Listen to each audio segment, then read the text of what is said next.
Suasana sekolah semakin tidak terkendali. Polisi berlalu lalang mencari kebenaran yang sejak lama tidak dapat mereka temukan. Hanya dalam selang waktu yang singkat saja, pencurian ini akan kembali terjadi setelah terjadi 10 pencurian sebelumnya. Ini tentu saja tidak normal, sangatlah tidak normal.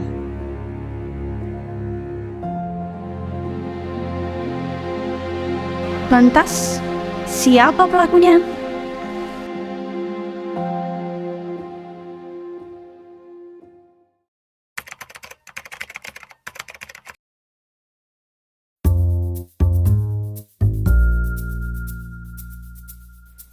Koridor kelas 11 itu masih sepi saat aku melewatinya. Mungkin aku terlalu pagi untuk berangkat sehingga ini masih sepi. Salah. Ternyata di kelasku sudah terjadi suatu keramaian. Ada apa? Pencurian! Kelas kita udah dimasuki pencuri itu!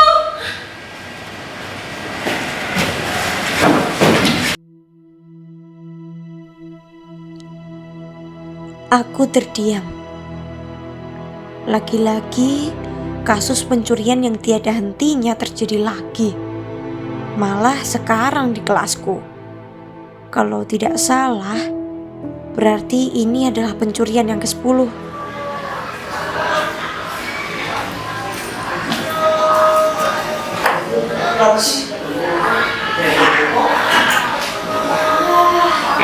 Capek banget tuh. Jadi selama kemarin kamu masuk itu ada banyak banget kejadian pencurian. Entah ini berapa. Iya, jadi pertama kali pencurian terjadi ketika pas lagi pacaran. Pacaran dicuri. Kan kalau pacaran kita bawa semua, otomatis kelas kosong ya kan. Nah, terus si Yeni anak IPS itu dia kehilangan uang 100.000. Itu 100.000. Untuk kita yang masih bocah kayak gini 100.000 gede banget kan. Jajan seribu. Ya kan? Makanya, nah, tapi pas dia lapor dulu, sampai sekarang, sampai detik ini, belum ada tuh orang yang nemuin uangnya. Iya sih, kan memang paling kan nggak bakal dari aku. Tapi emangnya gimana sih kok bisa hilang? Masalahnya dia itu naruhnya di dompet dan buru-buru akhirnya menutup kasus itu dengan bilang kalau bisa mungkin uang itu jatuh jadinya hilang. Kan aneh banget, orang jelas-jelas masuk di dompet yang ada resletingnya, gimana caranya jatuh, apalagi pacaran. Siapa coba yang pacaran bawa dompet, ya kan? Aneh. Terus yang selanjutnya? Ya, jadi setelah kejadian itu terjadi pencurian lagi. Tapi yang kali ini uang yang dicuri 2 kali lipatnya. Hah? 2 kali lipat? 200.000 dong? Iya, parah banget kan, makin banyak lagi. Nah, tapi itu kejadiannya pas udah pulang, habis ekstrakurikuler. Jadi udah nggak ada orang. Akhirnya si yang dicuri uangnya itu lapor deh ke MPK. Akhirnya ya MPK bikin jarkom. Jarkom? Jarkom apa Anda? Ini nggak pernah ada jarkom? Ih, kamunya aja yang nggak pernah baca WA, makanya punya WA itu dibaca, nggak dibuka doang, ngerti? Ya, itu kan ada tombol tuh putih di bawah. Ya udah langsung kepencet aja. Kan di bawah. Ih, Hei, maaf. oke, lanjut. Di situ guru-guru udah mulai curiga. Ada yang gak beres nih. Tapi mereka masih bisa nyimpen rasa kecurigaannya. Rasa kecurigaan itu akhirnya terbukti setelah 3 hari setelahnya. Lagi-lagi ada berita kehilangan uang 300.000. Pas itu guru-guru udah mulai tegas tuh. Mereka serius. Mulai dari melakukan penggeledahan sampai datengin polisi loh. Polisi pun nyimpulin kalau ini tuh suatu pencurian. Polisi menjelaskan kalau kasus pencurian ini udah kejadian 9 kali dan jarak waktunya itu 3 hari sekali dengan nominal yang bertambah 100.000 setiap pencuriannya. Nah, sampailah hari ini. Sebenarnya aku udah ngerasa aneh dan yakin banget kalau pencurian bakal terjadi lagi hari ini. Tapi ya kayak yang kamu lihat, meskipun aku udah berangkat gasi, tetap terlambat. Pencurian ke-10 udah terjadi. Oh gitu. Coba aku tanya Reva langsung aja lah.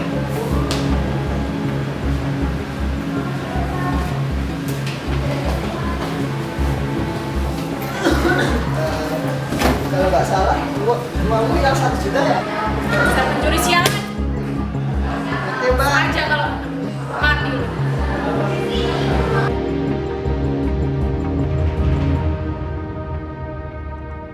Dalam sekejap, polisi langsung mendatangi kelasku dan meminta penjelasan kepada Reva. Reva adalah orang pertama yang tiba di kelas. Sesampainya di kelas, si Reva awalnya pergi ke kamar mandi. Setelah Reva kembali, ia ingin menemui temannya untuk membayar buku yang ia beli kemarin. Namun ia mendapati uangnya telah hilang semua, sebesar 1 juta rupiah. Ini semakin tidak normal. Aku pun bergegas menemui gengku. Gengku ini dibentuk oleh kepala sekolahku sendiri, yaitu Pak Dio, untuk menyelidiki kasus ini. Aku dan kedua temanku dipercaya untuk menyelidiki kasus ini diam-diam. Anggotanya ada aku, No, dan Sena. Guys, kalian harus tahu. Pencurian yang ke-10 udah terjadi. Dan kali ini kasusnya di kelasku. Ini udah tanggal 9. Harusnya sih besok yang terakhir, tepat sebulan setelah kasus pertama. Tanggal 12, benar. Tapi, kalau emang misal tanggal 12 itu pencurian terakhir, asumsi kita salah dong. Kemarin, kita diskusi kalau pencurian ini terjadi selama 12 kali. Kan yang ini masih 10. Apa jangan-jangan kasus ke-11 dan kasus ke-12 terjadi di hari yang sama, tanggal 12 besok? Kalau menurutku benar sih apa yang kamu katain. Jadi kita harus prepare for the worst. Kita udah ngumpulin bukti-bukti yang bakal nunjukin itu siapa pelakunya. So, tanggal 12 kita harus bisa nangkep pelakunya. So, kita mulai persiapannya.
Guys, kayaknya aku tahu deh siapa yang bakal jadi target selanjutnya.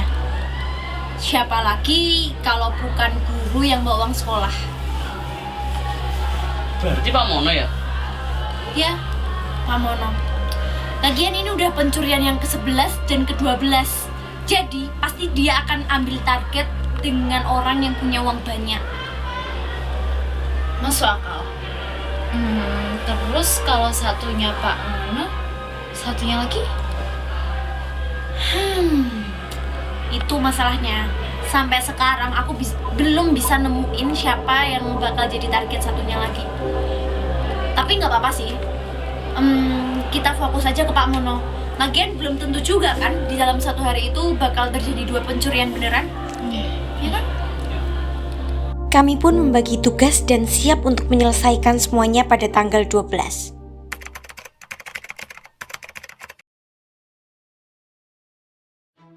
Hari yang kutunggu-tunggu akhirnya tiba. Seharusnya terjadi 2 pencurian pada hari ini. Dan benar, kali ini berita kehilangan dari Kevin, siswa terkaya raya yang bersekolah di sekolahku ini. Polisi pun bergegas memeriksa dan mewawancarai Kevin.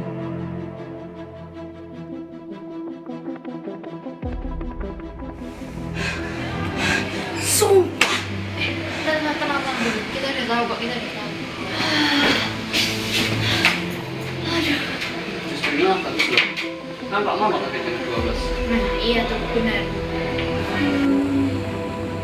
Bener juga sih. Aku akhirnya tertawa karena aku yakin kita akan menemukan pelakunya. Aku sudah memasang kamera pengawas di ruangan Pak Mono dan mengintai setiap gerak-gerik orang yang bertemu dengan Pak Mono.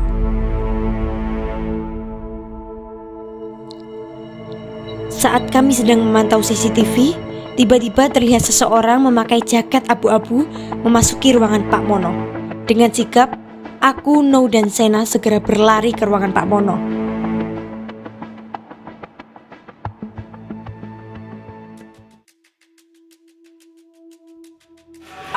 Ini pelakunya Pak, dia pelakunya. Halo, aku gak tahu apa-apa.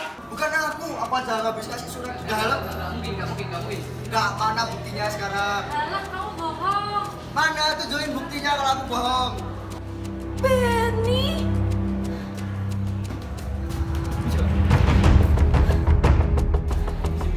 Pak, siapa Pak?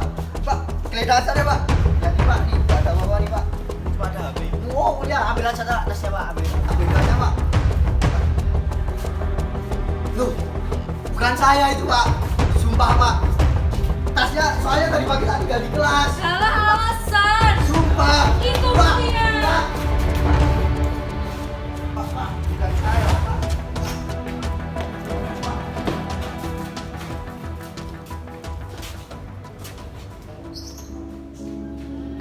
Namun, apakah benar Benny pelakunya?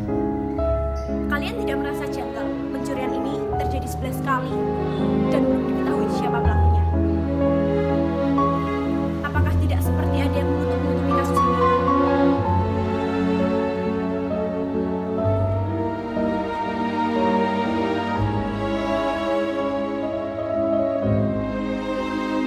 Kalian melakukannya dengan baik. Ya, itulah Pak. Dia selalu punya ide cemerlang dan dialah otak dari semua itu. Betul Pak. Dialah orang yang berhasil masuk uang ke tasnya Benny. Dia juga berhasil ngelakuin semuanya. Dia yang terbaik Pak. Hebat sekali dong. Sungguh.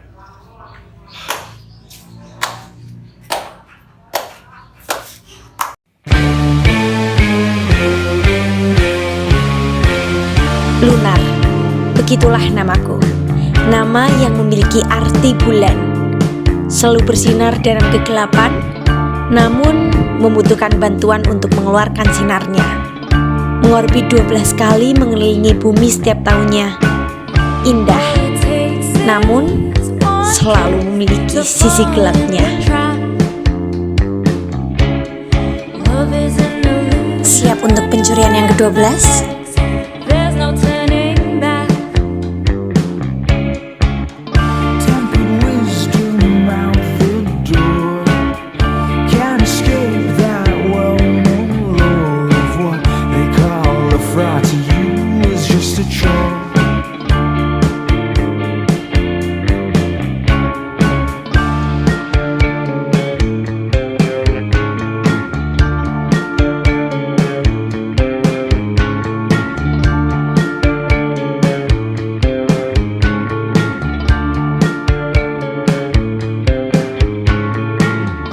I won't come down from your pedestal. Stay a little while. Let me take you for a ride. I've known girls like you before. I know just of what's in store.